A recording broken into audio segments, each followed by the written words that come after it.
My name is Ndura Koimburi, and I had talked to you about the plant hyssop, which is appearing in this book. And today I want to introduce or to discuss another topic which is also appearing in this book, headed Polygamists Also Go to Heaven. I can say without fear of contradiction that we have very many polygamists in heaven, because Jesus had nothing to do with the marriage, because he told us that being married or marrying are matters of this world. Jesus came to save our souls, and saving of our souls had nothing to do with the number of wives that a person had married. But I have noted one thing when I go through the Bible, that God did love the polygamists, because we have quite a number of polygamists, like David, like Solomon, Jacob, Moses, and even Abraham. There is evidence in the Bible that these polygamists are in heaven. Maybe people do not know that somebody like Moses was a polygamist.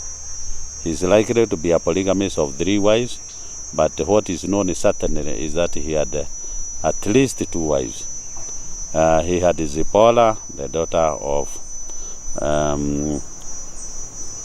these priests, and then he had also the Ethiopian woman who is mentioned in Numbers 12, and who made Miriam and Moses' brother Aaron did a quarrel with Moses because he had married the Ethiopian woman. So at least Moses had 2 wives.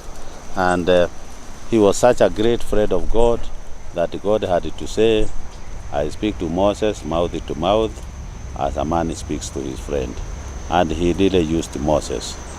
And he also used Moses to write about 5 books. He inspired these polygamists to write 5 books. If he hated polygamy, he would not have inspired Moses to write those books. Even Solomon himself, God spoke so well of Solomon, yet Solomon had the highest number of women, 700 wives and 300 concubines, altogether 1,000 women. And God had to say, he really spoke so floweringly about Solomon. He said, Solomon will always be called my son, and I shall be called his father. And if he commits sins, I will forgive him. And I will establish a kingdom for him in Jerusalem, which is everlasting. And God also gave Moses and Solomon another name. He sent Nathan to give Solomon another name, and he called him Jedediah, the beloved son of God. So you can see these leading polygamists in the world who set a record which will never be broken by any man, was very dear to God. Then you come to other polygamists like Abraham. Abraham had, if you read Genesis 25 verse 6, you realize that Abraham, besides having Sarah, and then the other woman also mentioned there as his concubine, Keturah, Abraham had also an unnamed number of concubines who are mentioned in Genesis 25 verse 6. And the first runs like, and unto the children of the concubines which Abraham had, Abraham gave them gifts and sent them away from Isaac. So Abraham had also a wife and concubines. And who was Abraham to us? Abraham, we have been told by Jesus on 2 occasions that Abraham is in heaven. And what did God tell us about Abraham? He told us that there is nothing he can do in this world without letting his friend know about it. And before he brought Jesus to us to die on the cross, he gave Abraham a preview of the death and the resurrection of Jesus on Mount Moriah. So, and we are also told that God will always be called forever the God of Abraham, Isaac, and Jacob. We are also told that through the activities of Abraham, the whole world will get blessings. So this is a person who was really loved by God. Just imagine that God told us that whatever he will do in this world, he will let his friend Abraham know about it before he does it. That is a person who God is very fond of. So you can say, then you also come up to David, the man after God's heart. David, the man after God's heart, who was lifted from a shepherd to a person staying in the state house, or a king. God did a lot. God did a lot to him, or for him, and he referred to him as the man after his own heart. Yet David, when he was going to take over in Jerusalem, he married so many women and also picked so many concubines. So it was not an issue.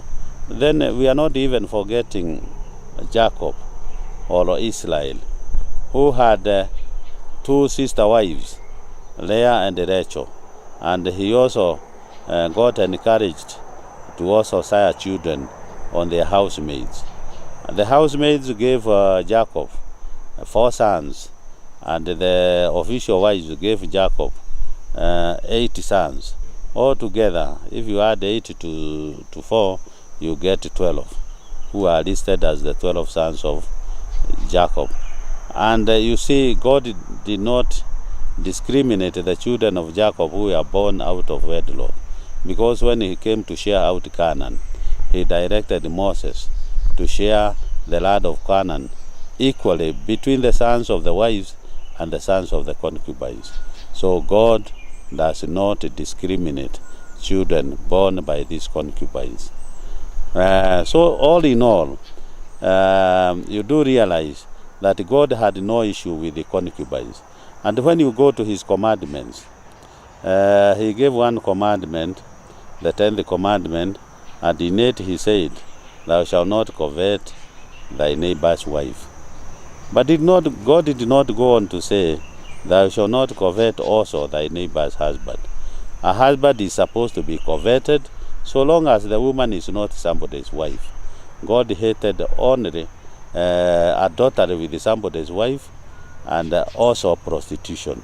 Those two things God did hated, and also hated divorce. So all in all, you realize that also in the Bible, this thing was introduced very early, and God intended to glorify the marriage of Lamech, the earliest marriage or polygamous marriage reported in the Bible. It was carried out by a fellow called Lamech, who seemed to have a very good family, because one of the sons of Lamech was the father of those who keep animals, or the founder of animals. So all the domesticated animals were first domesticated by a son of Lamech. Then the other one was the first industrialist, the father of industrialists. For the other one, the other son, was the father of all those who play the music. So one was the father of farmers, the father of industrialists, and the father of those who play music. So all in all, when you look at God through the Bible, you see a God who was not averse to polygamists. And Jesus conclusively told us, heaven is for everybody, because marriage, marrying and being married they are temporal matters of this world, which have no bearing to heaven. So this is why I'm telling men to marry if they wish, because they will not answer questions in heaven why they married many wives and kept concubines. God did talk about marriage in Genesis 1-4, that is chapter 1-4, and he created a sentencing scene where after the fall of man, God paraded Adam and Eve and he addressed them. He started off with Eve, and he told him, because of what you have done, you will conceive and deliver children in pain. All thy desire shall be to thy husband, and he shall rule over thee. This is what God told Eve. And through Eve, the same message is extended to all the descendants of Eve, that the women must conceive and deliver children in pain, and all their desire should be directed to their husbands. But when God came to sentence now the man in Genesis 3:17, 18 to 19, God did not talk about the desires of man. He did not want to direct them. He did not tell Adam something like this, that all thy desire shall be to thy wife. No, that one he did not. And he was kind of aligning it to the 10th commandment, where he left the desires of the man out when he told us that we should not covet somebody's wife, but not somebody's husband. Paul came and commented on this, and he said things like this, that I have espoused you to one husband, so that later on I can surrender you to Jesus as a chaste virgin. He also said the wife was created for the husband, but the husband was not created for the man. So all in all, when you go through the Bible, you see a God who was not averse to polygamy, because polygamy has no bearing on our journey to heaven. You can marry one wife, you can even keep a concubine, because God never pointed a finger to anybody on the matters of polygamy. And we have said most of his friends were polygamists. The matters I've been discussing appear in the Old Testament, and there are some people, there is a school of thought which think that those matters of the Old Testament are no longer relevant. But I would wish to quote Jesus in John 5, verse 45 to 47, where Jesus tells us that you should not think that I will accuse you to the Father. There is one who will accuse you to the Father, that is Moses. Because whatever Moses wrote, he wrote about me. If you don't believe in Moses, then you cannot believe in me. So Jesus is telling us there that whatever Moses wrote, he was being dictated to by God and Jesus. So it is still relevant today as it was relevant the other time.